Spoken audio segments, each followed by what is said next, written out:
Damn, Aira fondling her balls in the middle of class. Pause. Balls filled with a powerful life force. Pause. Momo getting jumped in a fucking haunted ass warehouse and getting her hands tied behind her back and then balls smacked in her face. Pause, bro. What the man, is Dandadan just one giant balls joke? Yeah, pretty much.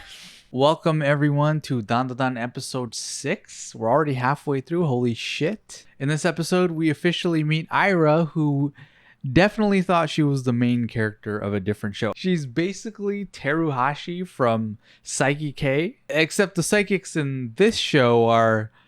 Well, actually, Psyche is also pretty fucking weird looking, but the psychics in this show will kill you and or steal your genitals. Or both, actually. Now that I think about it, it's definitely both. Aira is easy to hate, but you do get the inklings of us getting some future character development, which I am very excited for. But let's put that shit to the side, man. I am so impressed by the visual directing in this show. Every single episode, you got some silky edits like this one. And the use of color, dude, holy shit. Dandadan the manga has incredible character designs, probably some of the best I've ever seen. And one of the ways that animation can elevate great art in black and white is with the actual movement and fluidity of the motion, and with the use of color, which you don't get in most manga officially. I think it's pretty clear that this show is doing both of those things incredibly well, and if they keep it up, the use of the different color palettes is going to be a great way to give every single arc, every single antagonist a unique identity in a way that is actually kind of subtle and even adds to some of the storytelling, because the use of pink here when the Acrobatic Silky shows up matches Aira's hair color, and she is apparently Aira's mom. So they're even adding to the story and tying things together nicely with the use of color, which I think is really cool. Honestly, I could gush about every single detail in this show. It's so well put together, guys. But I want to focus on a couple of things and not just ramble. One of those things, and I've talked about this in other videos, but one of the things that makes Dandadan so compelling is the way that Okarun's character development plays out, the way that he's figuring his shit out, going through puberty basically in the weirdest way possible. I mean, his balls literally dropped. But also just psychologically, you know, he's just got his first friend who's also his first crush, but he doesn't know that because he's never had a friend or a crush. But he went from sounding like fucking Deku in the first episode of My Hero Academia, just the dorkiest dude who can't even finish a sentence when he's talking to someone he doesn't know, to locking the fuck in when someone messes with his girl.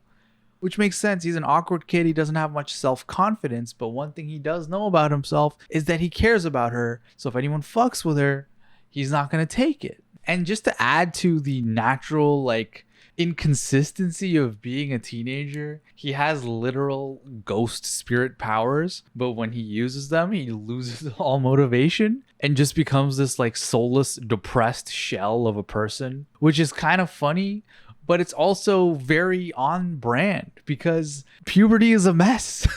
Who the fuck knows why you feel the way you feel at any given moment? And his lack of confidence is probably not helped by the fact that every time he uses his powers, he gets his ass kicked immediately, and then Momo has to bail him out. It happened against the Serpoians in the first episode. It happened against the sumo dude. It happened against Turbo Granny. And now it happened against Acrobatic Silky. Every single time, my boy just locks in and immediately takes an L.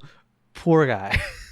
Luckily, Momo is the sickest protagonist. She's basically a JoJo protagonist because every time she's in a situation, she comes up with this like giga brain 500 IQ scheme that only works because of that exact sequence of events happened in the most lucky way possible. And she just knew exactly what to do. Honestly, she would not be out of place in JoJo. Now that I think about it, that's probably one of the reasons I like her so much. But despite being a 5-head giga brain, she still feels like a pretty down-to-earth, relatable teenage girl. Not this idealized version of one that you get in a lot of shonen. Her friends ask her how she feels about her man, and she responds with how she actually feels instead of being like, "You baka, he's not my boyfriend, you baka." How many romance anime have you seen where the female protagonist only acts like that? Meanwhile, we got our bad guy, the Acrobatic Silky, blindfolding Momo and making her say mommy.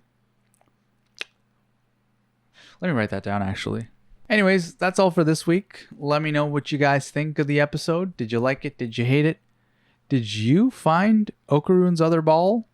Let me know in the comments, and I will see you all next week. Bye-bye.